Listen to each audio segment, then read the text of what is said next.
my portfolio, I'm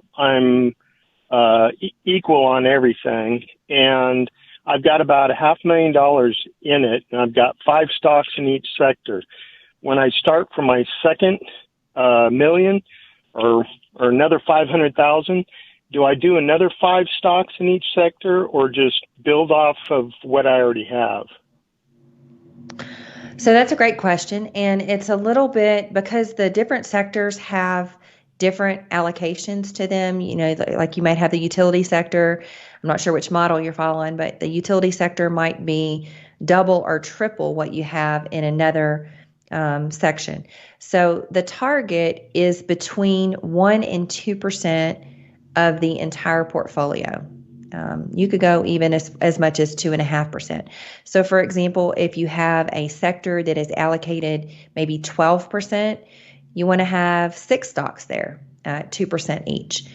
If you have a sector that is only allocated 3%, maybe you want to have just 3 stocks at 1% each.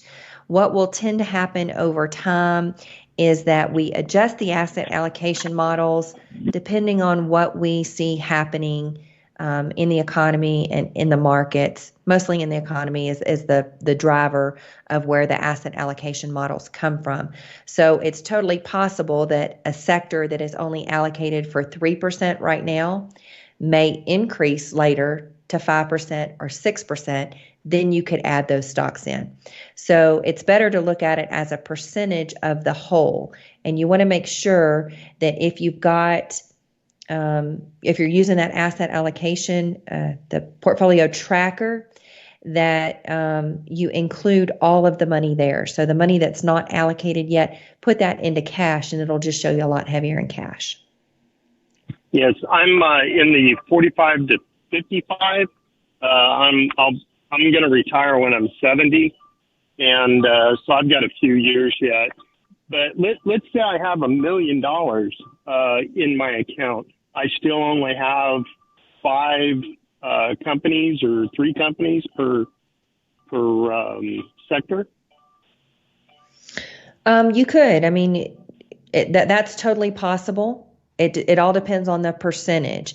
So if you get, say, less than 1% in a particular sector, in a particular stock, you'll have dilution, which means that typically you want to have anywhere from 30 to 50 positions in your portfolio.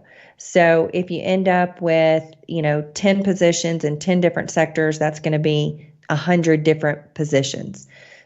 So you want to keep that allocation between 1 and say 2.5% per individual stock position. Some of the positions, like the cash equivalents, some of the funds, some of the ETFs have a much higher percentage, and that's okay. But as far as the individual stock position, you want to keep it between 1 and 2.5%.